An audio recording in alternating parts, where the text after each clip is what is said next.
नमस्कार। मैं जगदीश पारेख हिंदी व्याकरण शास्त्र के अंतर्गत समास के 10वें सत्र में आज बहुव्रीहि एंड एट्रीब्यूटिव कंपाउंड को लेकर चर्चा करूंगा। देखिए, हमने पूर्व में चर्चा की अव्ययी भाव, पूर्व पद अव्यय होगा, उत्तर पद संज्ञा होगा, समस्त पद क्रिया विशेषण अव्यय का बोध कराएगा। तत्पुरुष उत्तर पद की प्रधानता विभक्ति चिन्हों का लोप, सही विभक्ति चिन्ह यदि रख दें तो समास का विग्रह हो जाता है।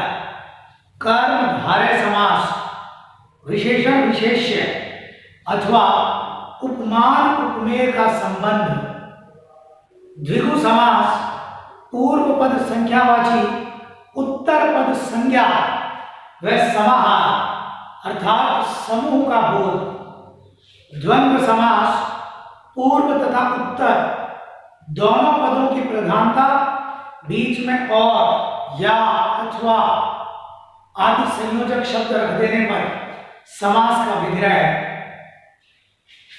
बहुव्रीहि समास सिद्धांत एक बार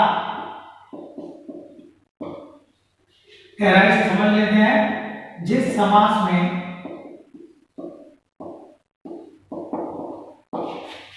न पूर्व पद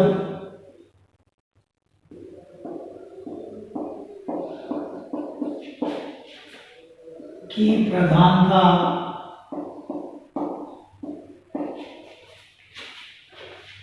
होती है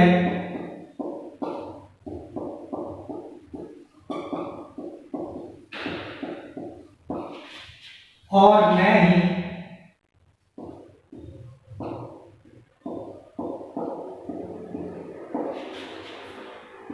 उत्तर पद की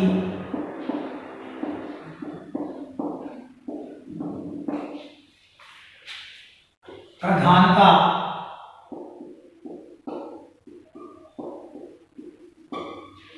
होती है, न पूर्व पद न उत्तर पद, अपितु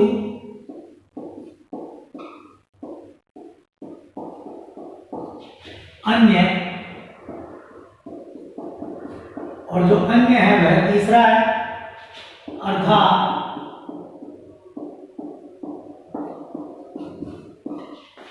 तीसरे पद की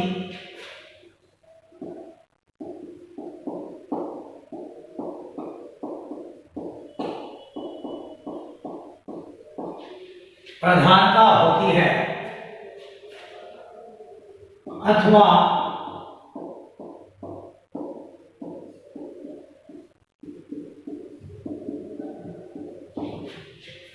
जिस समास के समस्त पद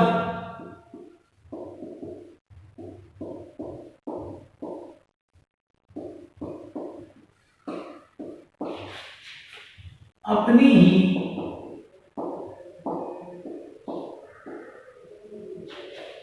संज्ञा का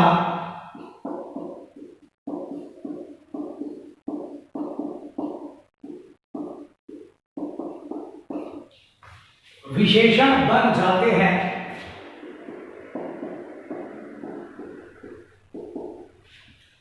क्या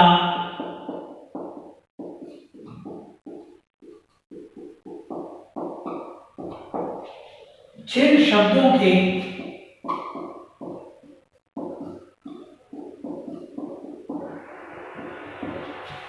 विशिष्ट अर्थ होते हैं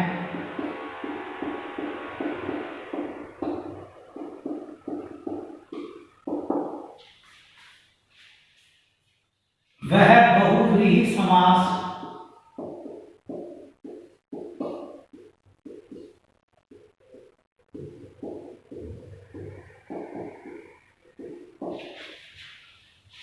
कहलाता है।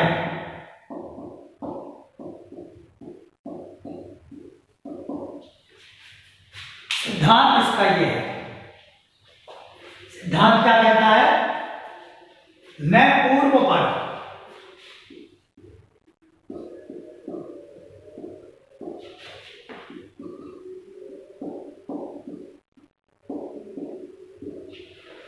पूर्व पहला पद, उत्तर दूसरा पद, न पूर्व न उत्तर, अन्य।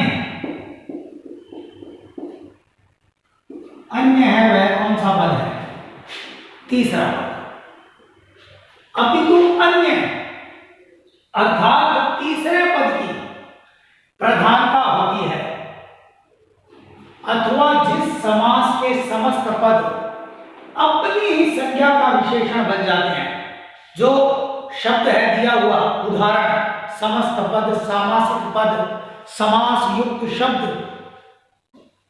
उसी की ही विशेषता जो अन्य तीसरा पद बता दे, या जिन शब्दों के विशिष्ट अर्थ, एक स्पेसिफिक मीनिंग, सारी दुनिया में जो एक है, संपूर्ण ब्रह्मांड में जो एक है, विशेष स्पेसिफाइड, वह बहुव्रीहि समास कहलाता है। आइए हम उदाहरण से इसे समझ लेते हैं। उदाहरण के लिए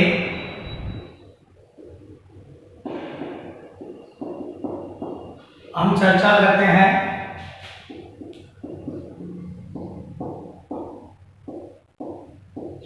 त्रिनेत्र। अब दो पद हैं, त्रि एक पद है, नेत्र अलग एक पद है। आप विचार कर सकते हैं, इससे पूर्व हमने जो चर्चा की थी, पूर्व पद संख्या हो, उत्तर पद संज्ञा हो। नेत्र एक संज्ञा है, तीन नेत्रों का समूह। मैं अगर विग्रह करता हूं, तीन नेत्रों का समूह, और समास का नाम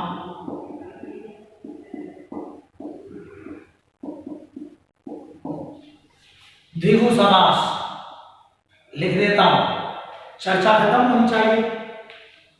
तीन नेत्रों का समूह, तीन नेत्रों का त्रयाणाम नेत्राणाम समाहार है।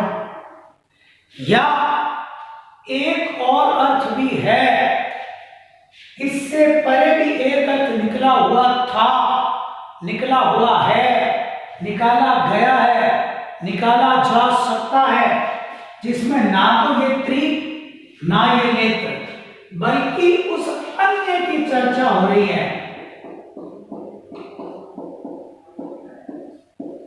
जो यहां मौजूद नहीं है।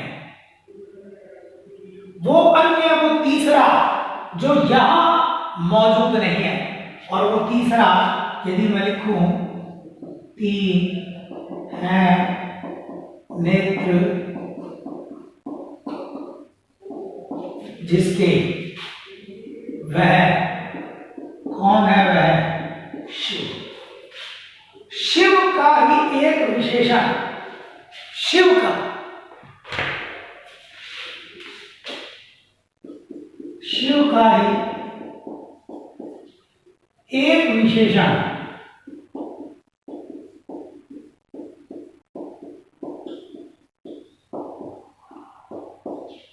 त्रिनेत्र है।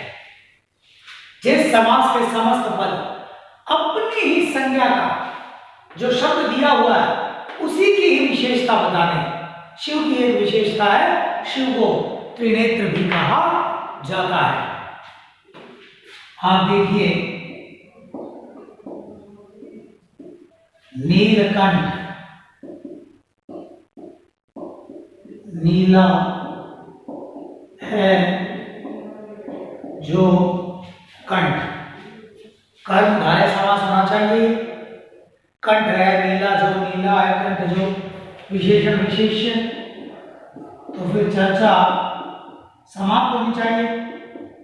जब हमने विग्रह कर दिया, समास का नामकरण कर दिया, it means topic is clear.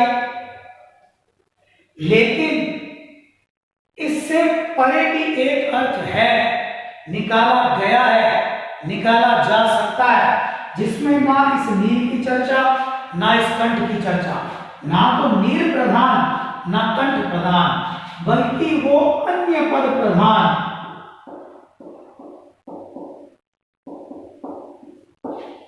जो नीलकंठ में मौजूद नहीं है, वो तीसरा पद नीलम कंठम यस्य से, नीला है कंठ जिसका, नीला है कंठ जिसका, ऐसा वह कौन है? सागर मंथन के पश्चात जब विष निकला तो ये तय किया गया कि विष पिएगा कौन, तय नहीं हो पा रहा था। तो भगवान शिव ने देवताओं और दानवों की रक्षा, सृष्टि को बचाने के लिए विष का पान किया था, नीलकंठ कहलाए थे। आप देखिए, हम और एक और उदाहरण से हम बात की और पुष्टि करते हैं। तो सार रूप में बात सामने क्या आई? जहां एक से अधिक समास हो, जहां एक से अधिक समस्त पद हो, सामासिक पद हो और विकल्प यदि दे दिया जाए, मान लेते हैं नीलकंठ, यही हमें विकल्प दे दिया गया, में समास होगा, नीलकंठ में समास होगा या समास है। हमें क्या विकल्प दे दिया?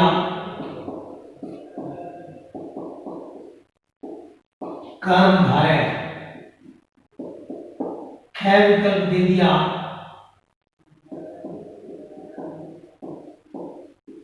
तत्पुरुष।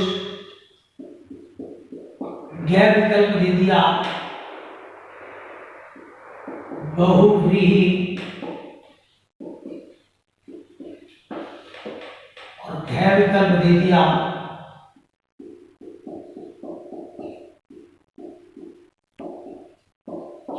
अव्ययी भाव। जिस प्रकार सारी नदियां अंत में जाकर सागर में विलीन होती है, मिल जाती है, उसी प्रकार वे समस्त पद, वे सामासिक पद, वे समास युक्त शब्द जिनमें एक से अधिक समास है, यहां कर्मधारय भी हो रहा है, बहुव्रीहि भी हो रहा है, अपने विशिष्ट अर्थों के कारण, अपने विशेष अर्थों के कारण सर्वप्रथम जहां एक से अधिक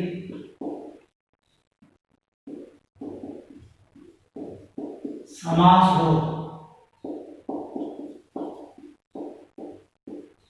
तो अपने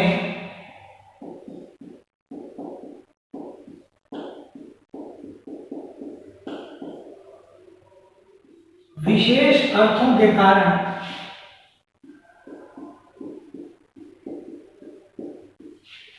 सर्वप्रथम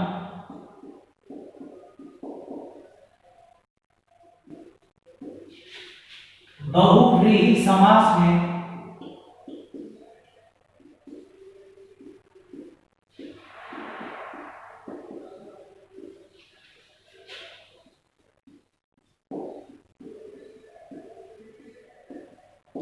रखे जाते हैं। सबसे पहले जो तीसरा अर्थ है, समास हमेशा एक से अधिक समास है, उल्टे क्रम में चलेंगे।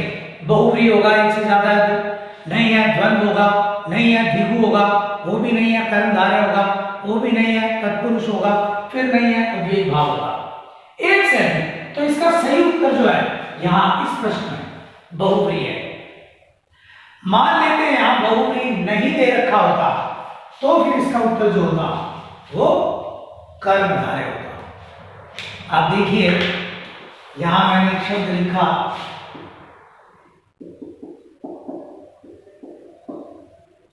दशानन। दशाननों का समूह द्विगु, तो चर्चा खत्म।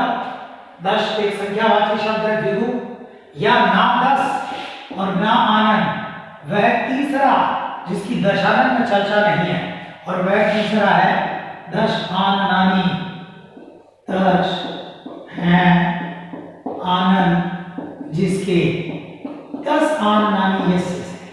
ऐसा वह कौन है? रावण। रावण का एक विशेषण है, रावण को दशानन भी कहा जाता है। इसी प्रकार आप देखिए, उदाहरण लेते हैं विशिष्ट अर्थों को व्यक्त करने वाले, विशेष अर्थों को, तीसरे अर्थों को व्यक्त करने वाले जो समस्त पद हैं, उनका उदाहरण हम लेते हैं।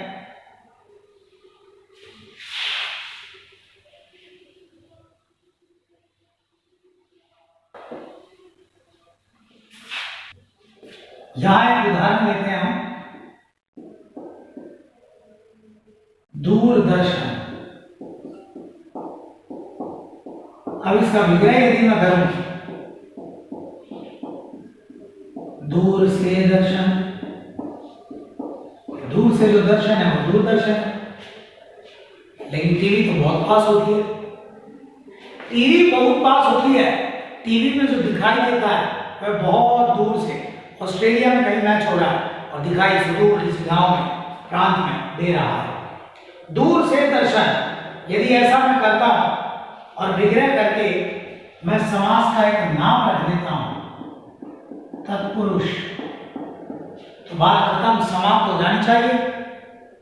या नाम दूर और नाम दर्शन, मैं यहां पर लिखता हूं दूरदर्शन लिखकर,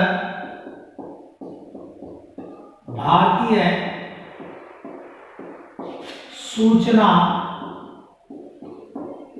और प्रसारण मंत्रालय का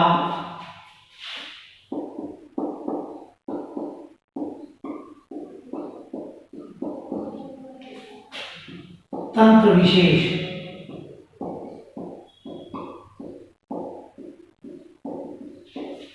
अब यहां जो होगा वह दूरदर्शन, यह उस ब्रॉडकास्टिंग सिस्टम को, टेलीकास्टिंग सिस्टम को हाईलाइट कर रहा है, ना कि दूर से दर्शन। विशेष अर्थ यहां देखिए,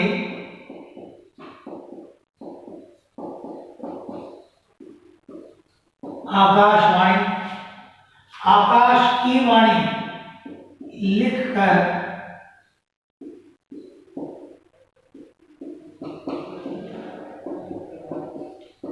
संबंध तत्पुरुष हो गया है, काकी के विभक्ति चिन्हों का लोप है।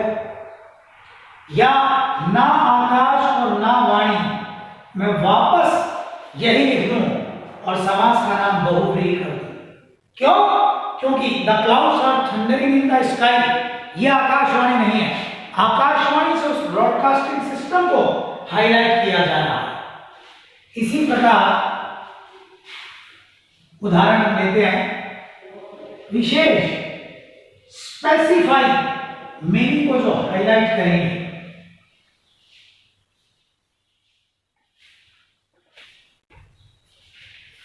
यहां लिखा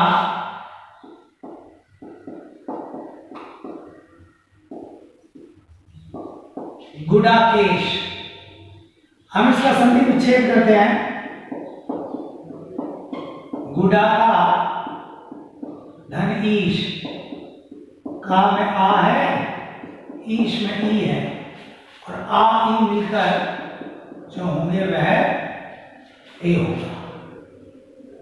गुडा का, गुडा यानी नींद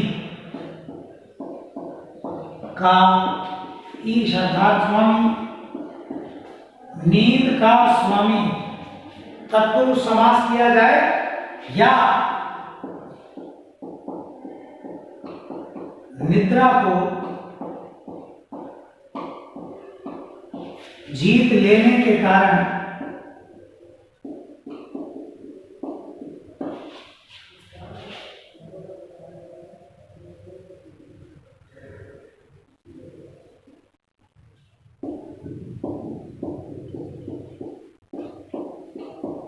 अर्जुन का अपर नाम,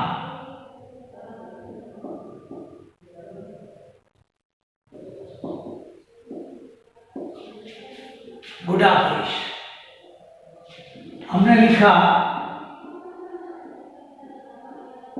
पतझड़, पत्तों का झड़ना, तो पत्ते आंधी आने पर भी झड़ते हैं। पत्ते हर ऋतु में, बरसात में, शीत में। पत्तों का झड़ना लिखकर तत्पुरुष कर दिया जाए या सिर्फ इतना लिखा जाए, एक ऋतु विशेष, और समास का नाम बहुव्रीहि कर दिया जाए। पत्तों का झड़ना तत्पुरुष नहीं, ऋतु विशेष। हरिजन, हरि के जन, सभी हरि के ही हैं जन, ईश्वर की संतान है हम सभी। हरि के जन तत्पुरुष करें या एक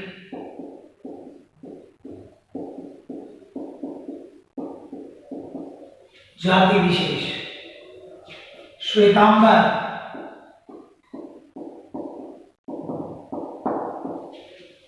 श्वेत है अंबर जो, या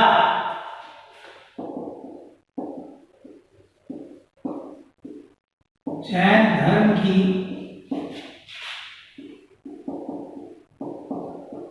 शाखा विशेष।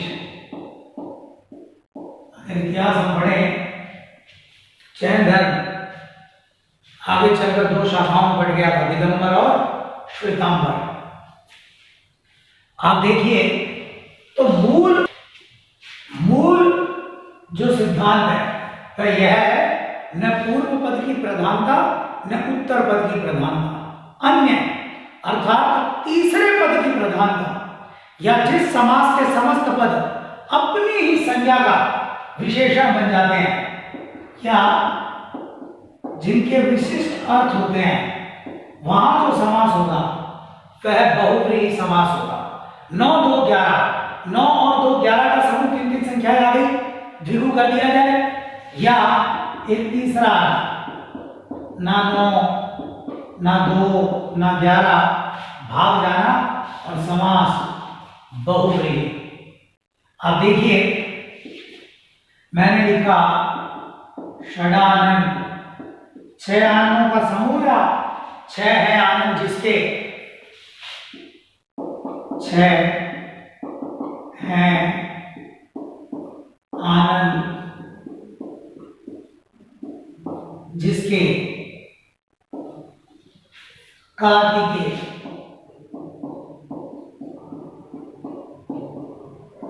शिव और पार्वती के जो ज्येष्ठ पुत्र हैं भगवान गणेश, बड़े भाई कार्तिकेय। मूल विशिष्ट अर्थ या तीसरे अर्थों को व्यक्त करने में जो समास होगा वह बहुव्रीहि समास होगा। इसी प्रकार हम आगे और नए उदाहरणों के साथ समासों के बारे में चर्चा करेंगे। धन्यवाद।